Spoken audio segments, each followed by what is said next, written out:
Karena memang itu kan dianggap pertemuan suci antara Raja Jawa dengan Raja Laut Selatan, dan pertemuan mereka dianggap juga akan bisa mempengaruhi kemakmuran, kesejahteraan ya masyarakatnya gitu.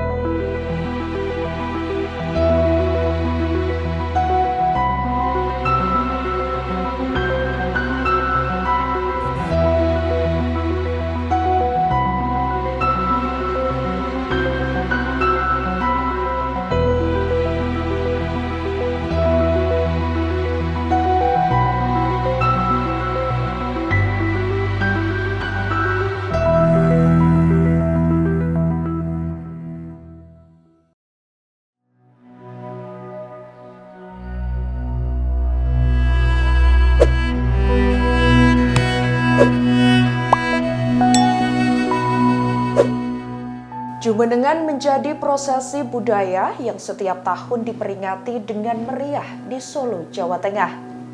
Istilah yang diambil dari bahasa Jawa Jumeneng yang bermakna berdiri ini merupakan peringatan naik tahta raja dan adipati Jawa.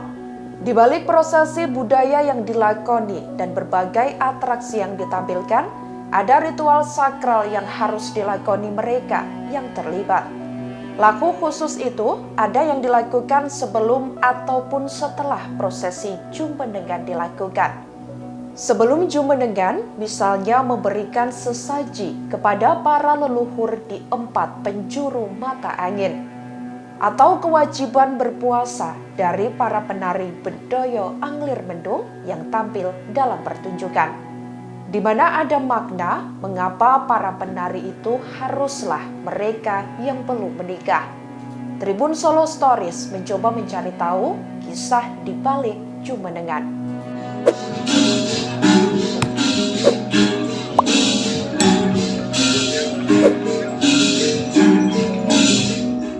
Peringatan 1 tahun kenaikan tahta Kanjeng Gusti Pangeran Adipati Aryo Mangkunegoro X di Puro Mangkunegaran pada 1 Maret lalu menjadi salah satu peringatan Jumenengan terbaru. Pengamat budaya asal Solo yakni Tunjung W. Sutirta mengatakan Jumenengan memiliki nilai kebudayaan dan kesakralan yang tinggi. Jumenengan diambil dari kata Jawa Jumeneng yang berarti berdiri. Dalam arti harfiah kekuasaan raja, kata Jumenengan adalah peristiwa naik tahtanya seorang raja, di mana rakyat mengakui sang raja atau penguasa yang naik tahta kokoh berdiri menjadi pengayom mereka. Raja yang dijumenengkan pun akan melakoni sejumlah tirakat atau laku khusus sebelum peringatan Jumenengan dilakukan. Laku khusus tersebut ada yang dilakukan sebelum ataupun setelah prosesi Jumenengan dilakukan. Sebelum Jumenengan, misalnya memberikan sesaji kepada para leluhur di 4 penjuru mata angin. Sesaji atau sajen diletakkan di sisi utara, selatan, timur, dan barat. Hal tersebut dilakukan lantaran memiliki makna, yakni meminta keberkahan dari Yang Maha Kuasa juga kepada para leluhur. Di era kerajaan sebelumnya juga ada laku spiritual lain. Misalnya, sang raja yang dijumenengkan harus melaksanakan salat Jumat sebanyak 5 kali secara berturut-turut pasca Jumeneng atau naik tahta. Sebelum ditasbihkan menjadi raja, ada juga adat khusus, di mana calon raja dilarang keras untuk datang ke makam sang ayah tatkala mendiang raja sebelumnya meninggal. Lebih lanjut, Tunjung mengatakan mengapa Jumenengan menjadi prosesi yang sangat sakral dalam lingkungan Keraton Jawa. Dalam mitologi Mataram Islam, seorang raja diyakini bukan hanya penguasa dunia, tapi juga penguasa dunia spiritual. Seorang raja dalam Mataram Islam disyaratkan memiliki sifat wicaksono dan waskito. Wicaksono berarti seorang raja bisa melakukan semacam dialog batin dengan para leluhurnya.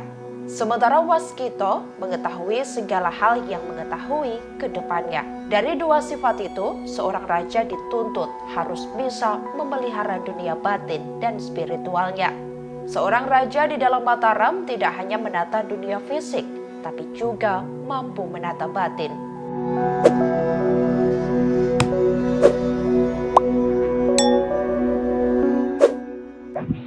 Kalau di era kolonial dulu, misalnya seorang raja itu naik tahta itu harus katakanlah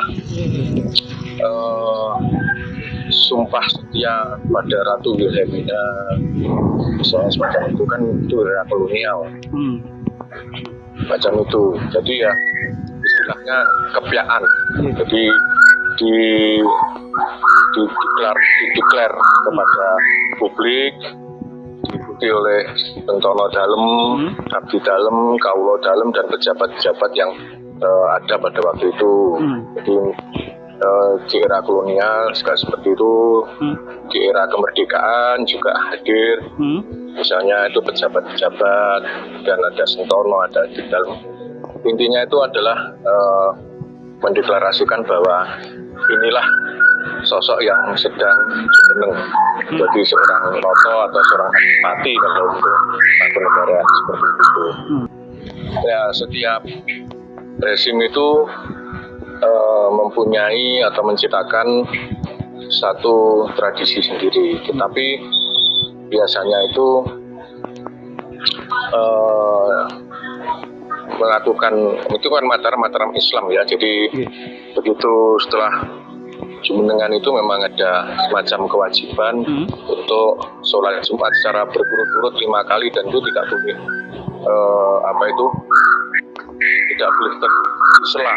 Jadi 5 kali Jumat itu berturut-turut itu harus melakukan sholat di Masjid Agung misalnya begitu. Seperti itu.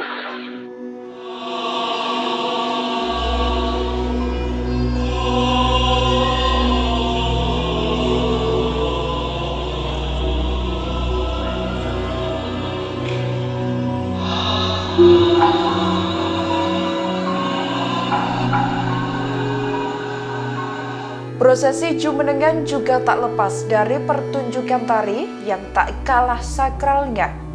Dalam prosesi Jumenengan, tak sembarang tarian Jawa yang boleh disuguhkan pada raja dan keluarga kerajaan. Tari Bedoyo Anglir Mendung menjadi tarian yang hanya bisa dibawakan di acara sakral tersebut. Diiringi gamelan Genyut Mesem, penari terbaik akan menyuguhkan tarian yang hanya dipentaskan setahun sekali ini. Bahkan dalam keyakinan Mataram Jawa, saat tarian ini disuguhkan, sosok mitologi Nyi Roro Kidul hadir ke dunia untuk menyaksikan. Itulah mengapa tak kalah dengan sang raja, penari pun punya syarat khusus dan harus melakoni ritual tertentu.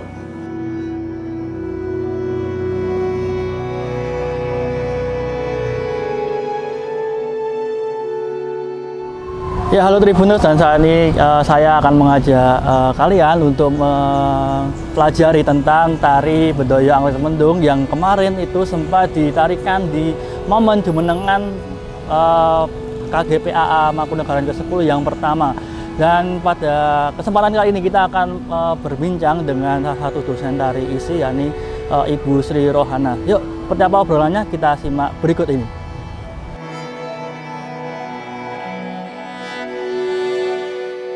Esensinya dengan prosesi tinggalan damblem atau yang kita kenal dengan Jumenengan itu, bahwa itu adalah semacam puncak acara di keraton ya.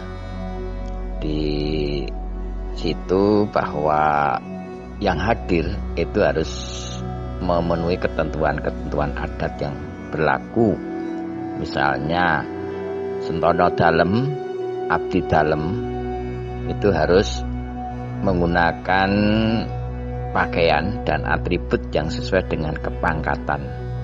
termasuk tempat duduknya, tempat untuk bisowanan itu juga sudah diatur, baik pakaiannya, baik tempatnya itu sudah diatur, kecuali untuk tamu undangan yang berasal dari berbagai kerajaan itu memang khusus, atau tamu undangan yang berasal dari pemerintahan itu memang juga khusus. Nah, yang menjadi inti acara Jumenengan itu adalah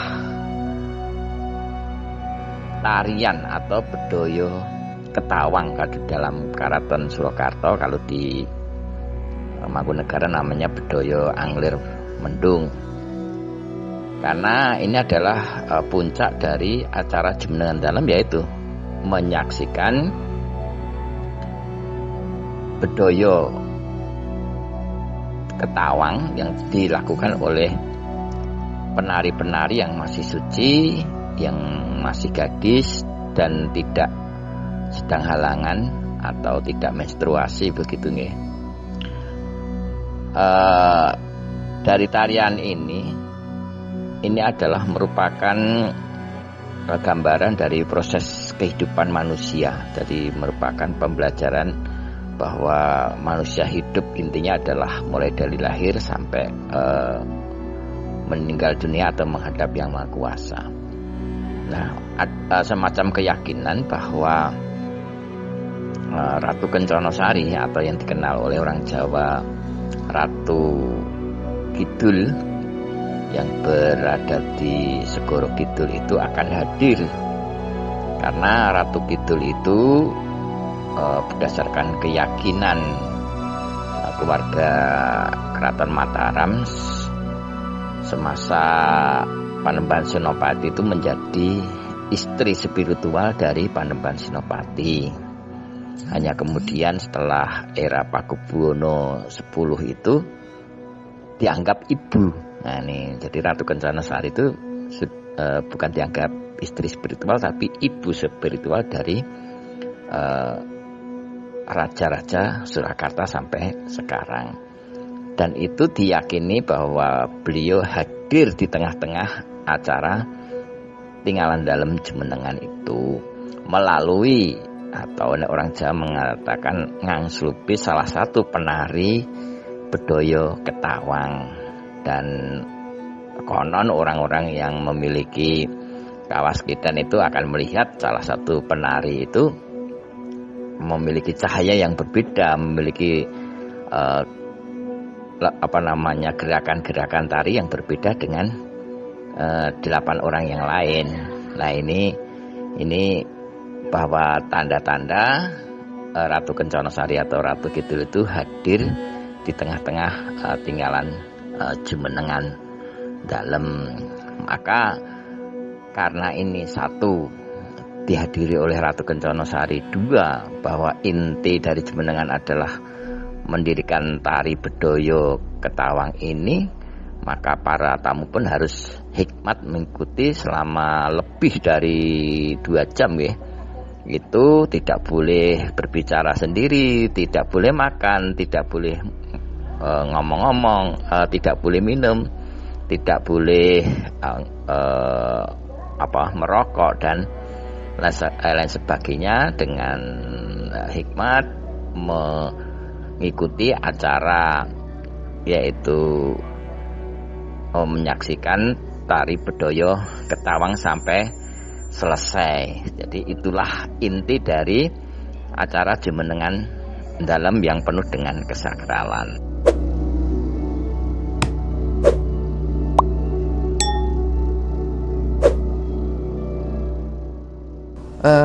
Bedoyo Anglir Mendung itu memang sebetulnya tarian yang khas Mangkunegaran, ya, gaya Mangkunegaran, karena tari itu disajikan hanya ketika penobatan Adipati di situ, atau ulang tahun, ya, ulang tahun penobatan Adipati.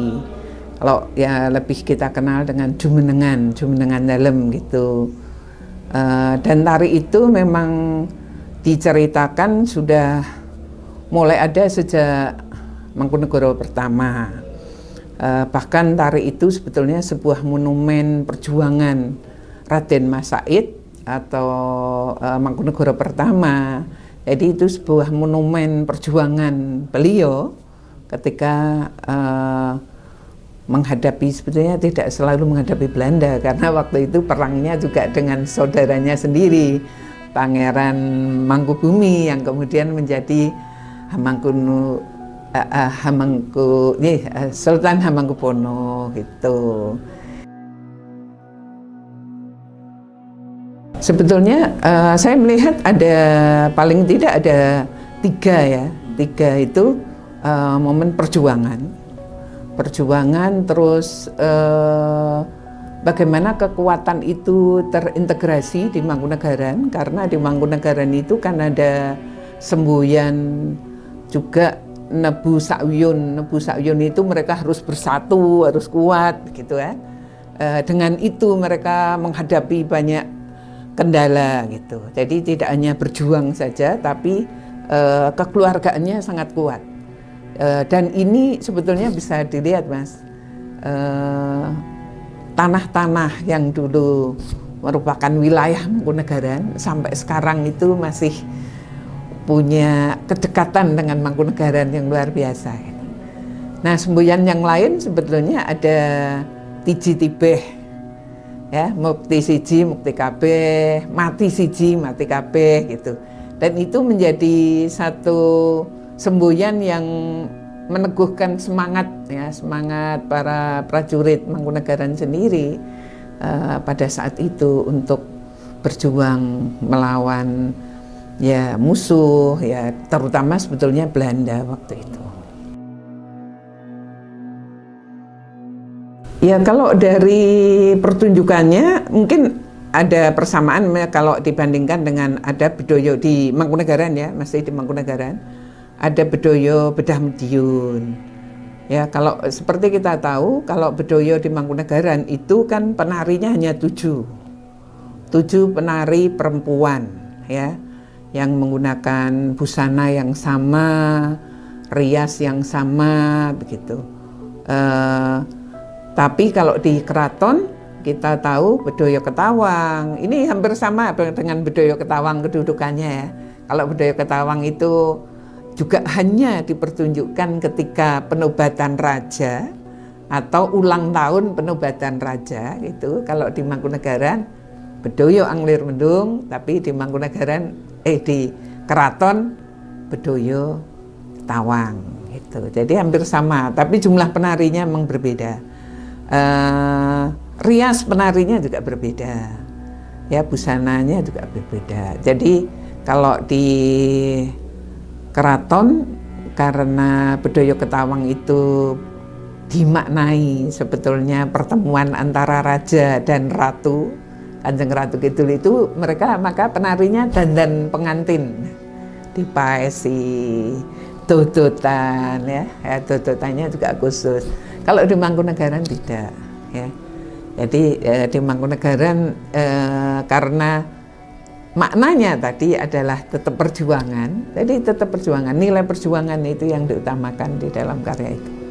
Maka itu sebetulnya monumen peperangan karena ada 3 monumen itu, atau Sido Krapyak yang karena beliau punya 3 catatan, kebetulan semua dibuatkan monumennya dalam tarian. Ya ada bedoyo Dirodometo itu juga sebetulnya monumen perang yang yang dilakukan Raden Mas Said.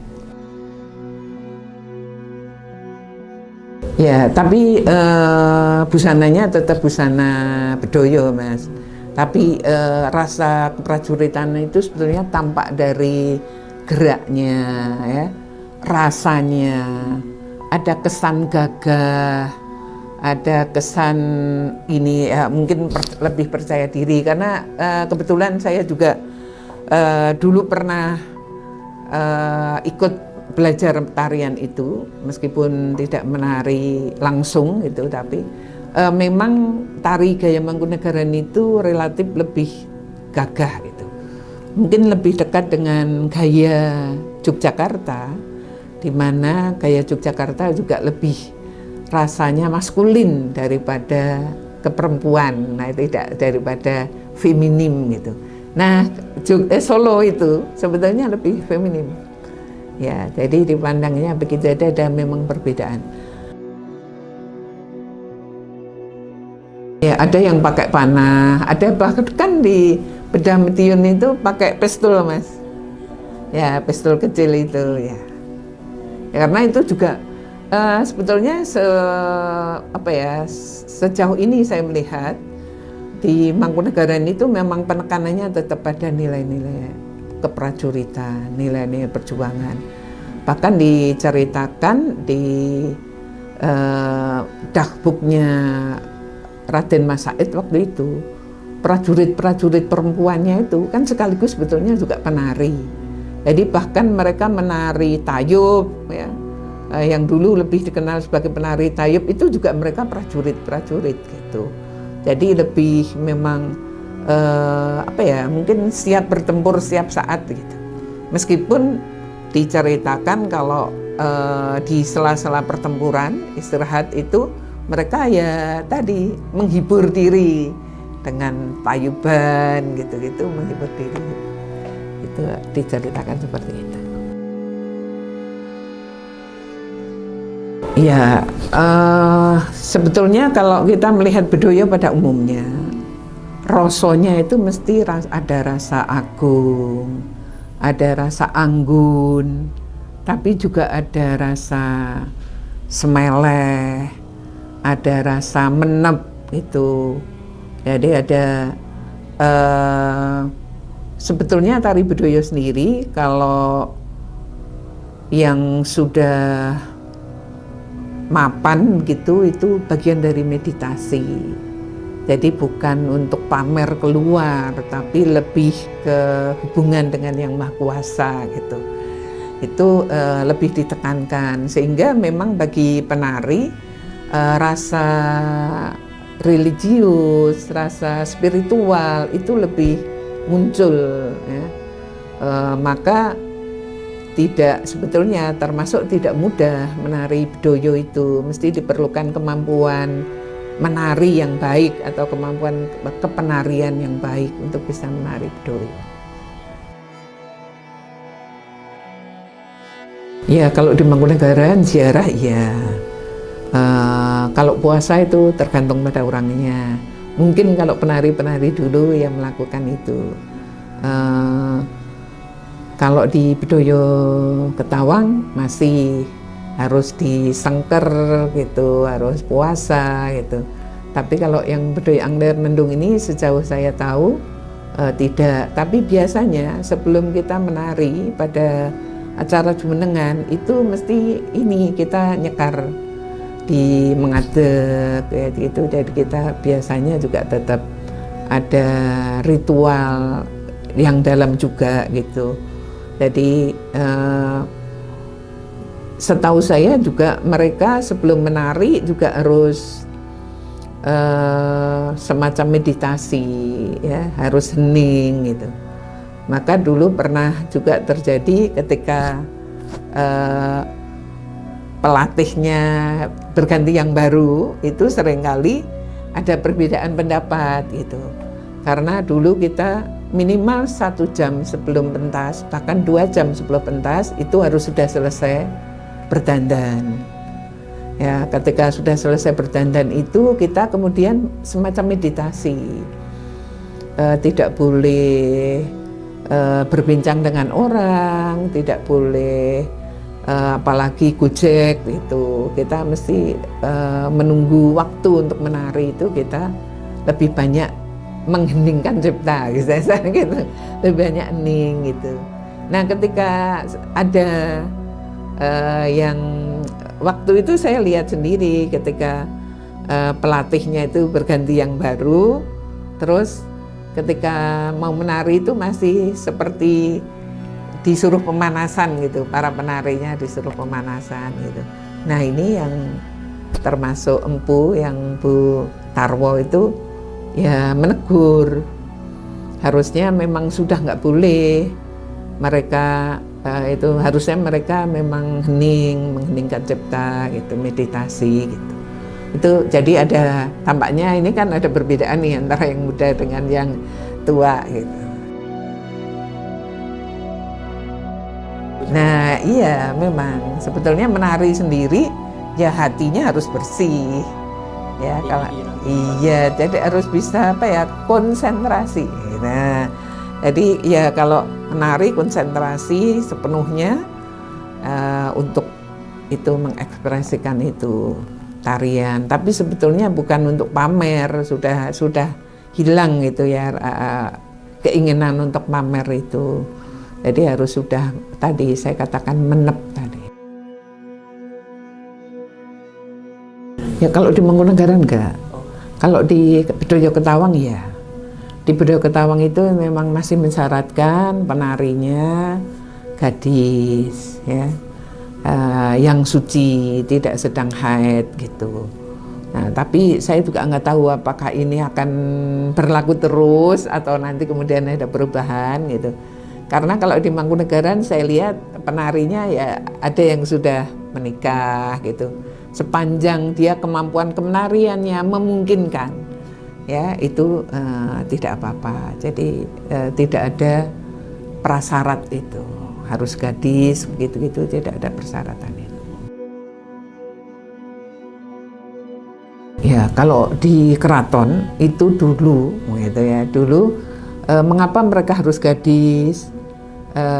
Mengapa mereka harus tidak apa mereka dalam harus keadaan suci gitu karena memang itu kan dianggap pertemuan suci antara Raja Jawa dengan Raja Laut Selatan itu kan Kanjeng Ratu Kidul itu jadi pertemuan mereka memang dianggap pertemuan yang suci dan pertemuan mereka dianggap juga akan bisa mempengaruhi kemakmuran, kesejahteraan ya masyarakatnya gitu. Jadi itu sebuah pertemuan ritual yang juga disebut sakral gitu. Ya sebetulnya malah yang angka 9 ada Mas. Angka 7 akhirnya ya 7 itu pitulungan, jadi selalu mohon berkah, mohon rahmat, mohon perlindungan dari Yang Maha Kuasa gitu. Tapi kalau yang 9 itu kan memang banyak makna, bahwa 9 itu sebetulnya simbol dari kaitannya ini alam semesta, ya isi alam semesta itu ada matahari, ada bumi, ada tanah, ada api, ada itu unsur-unsur itu sebetulnya juga bisa disimbolkan melalui penari itu. Yang lain sebetulnya itu simbol juga hawa nafsu manusia. Ada 9, maka ada babahan hawa songo. Jadi ternyata manusia itu punya banyak nafsu. Nah itu juga disimbolkan ada 9 lubang yang ada pada diri manusia.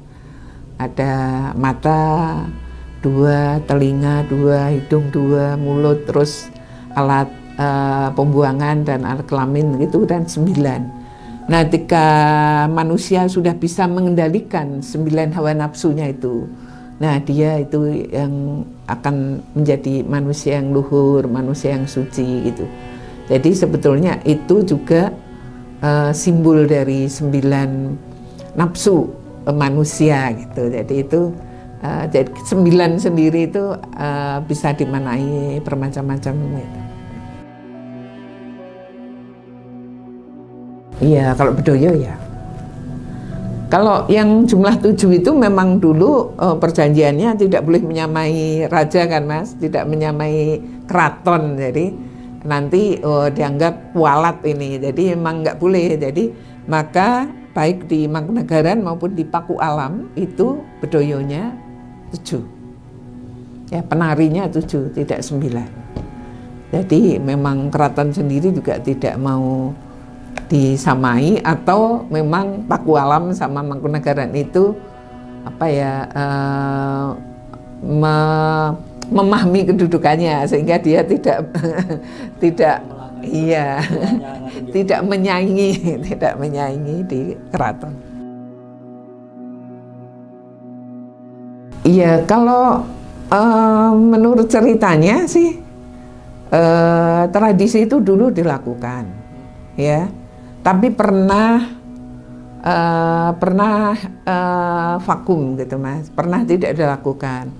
Terus kemudian di awal tahun 1980-an itu diungkapkan kembali, bahkan ketika masih Kanjeng Gusti Mangkunegoro yang ke-9 itu pernah ditarikan hanya 3 orang gitu.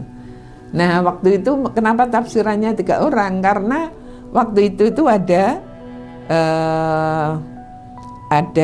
dokumen yang mengatakan bahwa beliau disertai 3 penari gitu.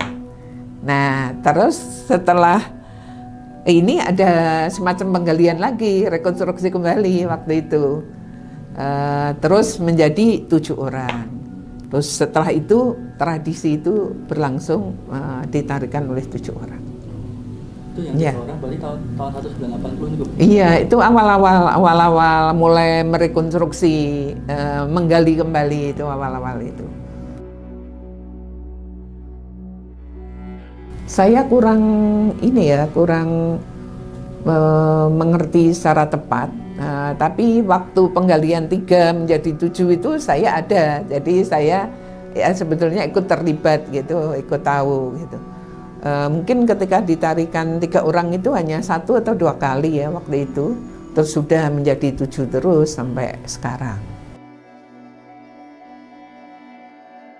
Sebetulnya Mangkunegaran itu datanya cukup lengkap, perpustakaan itu cukup lengkap. Jadi bahkan seringkali ini kalau ada pertunjukan terus ada kertas acaranya itu masih ada di Mangkunegaran itu. Tahun-tahun yang lama itu masih ada. Itu hal yang susah Mas. Ya. Penarinya sendiri selalu berganti. Kita tahu setiap penari itu pasti punya interpretasi, ya. Meskipun koreografinya sama, tapi pelaksanaannya bisa berbeda karena interpretasi masing-masing orang yang zamannya sudah berbeda itu pasti akan berbeda. Jadi saya yakin sebetulnya ada perubahan. Karena penarinya juga berubah, bahkan juga pelatihnya sendiri, sesepuhnya sendiri kadang ingin, oh kok luweh penak seperti ini gitu ya. Bahkan mungkin di musik saja, oh ini temponya lebih pelan, oh pada bagian ini lebih cepat, oh ini harus lebih lebih regeng, lebih apa gitu.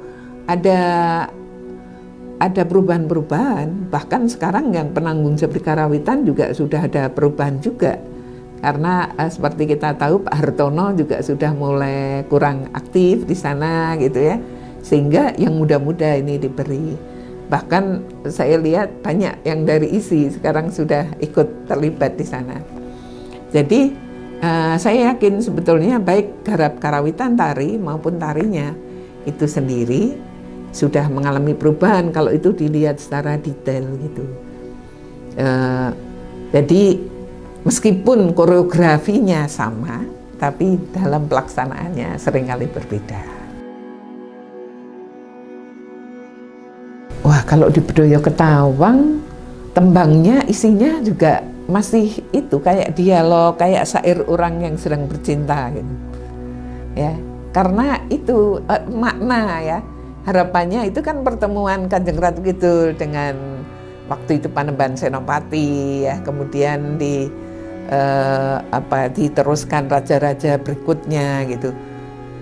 Meskipun saya pernah mendengar cerita dari dari seseorang yang ada di keraton itu, katanya pernah ketika ini Ingkang Sinuwun Pakubono ke-10 itu istilahnya baru bercinta dengan Kanjeng Ratu Kidul di Sanggabuwana, itu kan ada Sanggabuwana. Di Sanggabuwana itu katanya sempat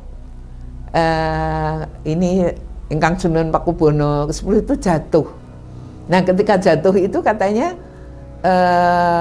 Kanjeng Ratu Kidul itu mengatakan, anakku, gitu katanya. Itu entah cerita benar apa enggak, tapi saya langsung mendengar dari. Nah, penangkapan mereka, berarti itu sudah dianggap anak. Apakah kemudian raja-raja setelahnya juga masih dianggap kekasih gitu? Tapi kalau yang saya tahu musiknya masih. Jadi syair-syair di dalam sindenan Bedayan itu yang digunakan masih sama. Kalau Anglir Mendung kan beda, Mas. Anglir Mendung bukan percintaan loh. Anglir Mendung kan justru perjuangan tadi, perjuangan. Ya kalau itu sih syairnya isinya lebih banyak pujaan ke Raden Mas Said. Jadi menggambarkan bagaimana dia berjuang, bagaimana dia ini sebagai seorang prajurit yang pemberani gitu-gitu, tekanannya di sana. Tapi paling tidak Solo punya keistimewaan yang luar biasa yang tidak dimiliki oleh tempat-tempat lain ya. Budaya Ketawang itu juga menurut saya sampai sekarang masih luar biasa ya, meskipun banyak hal di dalamnya yang rumit gitu. Budaya Anglir Mendung juga masih sangat eksis gitu. Jadi baik di Kasunanan maupun di Mangkunegaran ya punya keistimewaan.